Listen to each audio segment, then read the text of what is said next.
For our next example, we have x minus 2 over 3, the absolute value, is less than 4. So are the bars isolated? And yes, they certainly are. Even though there's a fraction in there, it's okay. The bars are still isolated. Then I look at this and determine, is this a less thanwich or a greater? So this is a less than which. Again, the 4 is positive, and the 4 needs to be positive in order for this to work. We'll explore when c is negative in the next part. So because it's a positive 4 and it's a less thanwich, we have x minus 2 over 3 is sandwiched between positive 4 and negative 4. Now I need to solve for x.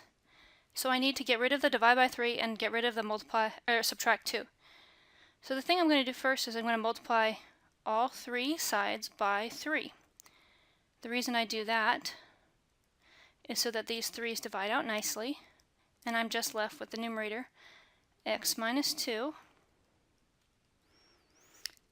And then I have to get rid of the minus 2, so I do the opposite, which is add 2. Whatever I do to one side, I do to all three sides, which leaves me with x is less than 14, and on the lower side, negative 10.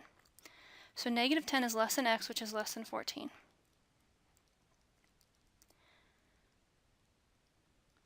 So we have open circles on both, and a less than, which means you have the values in between. So my interval notation answer is negative 10 to 14, both parentheses. Again, that's not an ordered pair, it's an interval because we're talking about intervals in this problem. On the next problem, notice that the number on the right-hand side is negative. We have a negative 1, and it might seem like that's not part of this category where c is positive. But remember, the first rule is always to get my bars isolated. So here are my bars right here. And notice there's a minus 4 here. That means they're not isolated right now. So I'm going to add 4 to both sides first to get my bars isolated. So I have 1 minus 2x, the absolute value, is still greater than or equal to, because I didn't multiply or divide by negative, so I don't switch my signs, positive 3. Now at this point, now I need to look at my 3. Is this positive? Well, yes, this is positive, so I can keep going. Then I have to decide, is this a less thanwich or a greater? So because my inequality is a greater than symbol, I know that this is a greater problem. So because it's a greater, I'm going to use my or symbol, and I'm going to break this up into two inequalities without any absolute value symbols.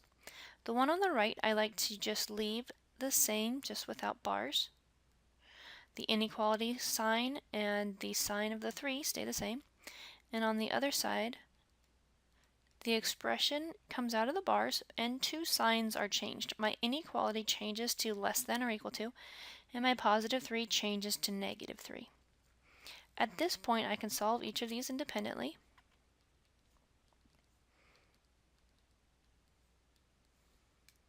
So I have negative 2x is less than or equal to negative 4. And on the other side, I have negative 2x is greater than or equal to 2. On each of these inequalities, I'm going to divide both sides by negative 2, which leaves me with x is greater than or equal to. Because I'm dividing by negative, I have to switch my sign, and that's positive 2. So at positive 2, I have a closed circle, and it goes to the right. On the other inequality, I divide both sides by negative 2, and I'm getting x is less than or equal to. I switch my sign because whenever you multiply or divide by negative, you switch your sign, negative 1. Again, I have a closed circle, and it goes to the left because x is less than. So my inequality answer is negative infinity to negative 1 union 2 to infinity. Notice that the negative 1 and the 2 get brackets because they are closed circles, and the infinities always get parentheses. Now I want you to notice that all of the examples that we have just done have our c, the number on the right hand side of the inequality, being positive. This 3 was positive, Okay, even though it was negative up here, when the bars were isolated, it was positive, and over here it was positive 4. On the other examples, we all had positive numbers.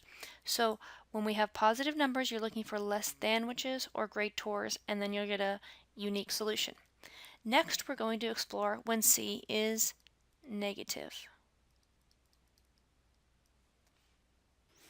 So if I go and think about the same exploration activity we did before, if I take the absolute value of some number, is that ever going to be less than negative 2? Well, what values work here? If I say, let's say 0, is the absolute value of 0, which is 0, is that less than 2? No. What if I take 1? The absolute value is 1. Is that less than negative 2? No. What if I do something negative, like negative 5? The absolute value of negative 5 is positive 5. If positive 5 ever less than negative 2? Well, no, it doesn't seem like any of these are going to work. So let's think about this. Whenever I take the absolute value of some number, that means the answer is going to be either positive or 0. Do you agree with that? Whatever you plug in the absolute value, it's either going to be positive or 0. Can positive or 0 things ever be less than negative? Oh, no, they can't. So nothing on the number line is working here at all. So what is my solution? No solution, which is similar to when we had the absolute value equations. But let's take a look at the next one. What value works when I plug the absolute value in that is greater than negative 2? Well, how about 0? Is the absolute value of 0, which is 0, greater than negative 2? Sure, that one works. How about 4? Is the absolute value of 4 greater than negative 2? Yeah, that works. How about negative 2 or negative 3? The absolute value of negative 3, is that greater than negative 2? Well, yeah, when you take the absolute value, you get things that are positive or 0, right? So let's think about this. Whenever you take the absolute value of an x, you get positive or 0. You're getting positive or 0 things. Is that always or never greater than negative 2? Well, positive things are always bigger, right? So it doesn't matter what value you have, positive or 0 things are always greater than negative 2. So in this case, you have all of the solutions in the world, which is very different from the last time we had an absolute value with a negative. So if it's less than, you get no solutions. If it's greater than a negative, you get all solutions. To summarize that, if you have the absolute value is less than c, where c is negative, then the solution is no solution. If the absolute value of c is greater than c, again, c is negative, then the solution is all real solutions, which we write in interval notation negative infinity to positive infinity. So let's look at this first problem. This is the absolute value. Is it isolated? Check. First thing is to isolate the absolute value bars. Next, we want to identify if this is positive or 0. Is this positive or 0? Well, no, it's negative. So because it's negative, I have either the solution all real solutions or no real solution. For me, this was a hard thing for me to memorize, and so what I did instead is I said, whenever I take the absolute value, I know I get positive things or 0 things. And then I just compare it to the right-hand side. Are positive things or 0 things less than negative ever? Can positive things ever be less than negative 8? Well, no. So the answer is no solution.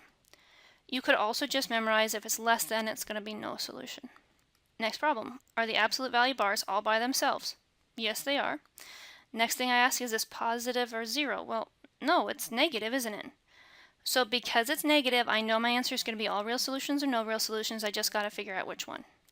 So you can just memorize it, or if you want to logic your way through it, you know whenever you take the absolute value of something, it's either positive or 0, correct?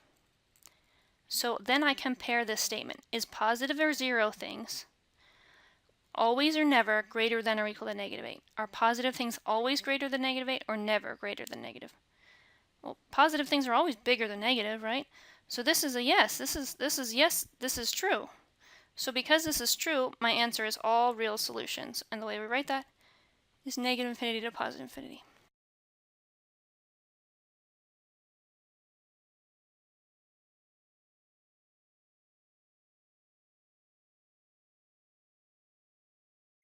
Now this one may seem like it's not one of these negative cases, but because the 5 is negative, but you have to remember that you have to isolate your bars first. So I need to subtract 9 from both sides. And then I need to divide both sides by 4 before I decide if this is negative or positive. Okay, so my question here is this positive or 0? Well, no, it's not. It's negative. Okay, so since it's negative, I either have one of two solutions. All real solutions or no real solution. You could just memorize less than is no solution, but I have a hard time memorizing that one. So if I think about this absolute value bar as being something positive or 0, I don't even care what's inside of it. I just know that whenever it comes out of the bars, it will be positive or 0.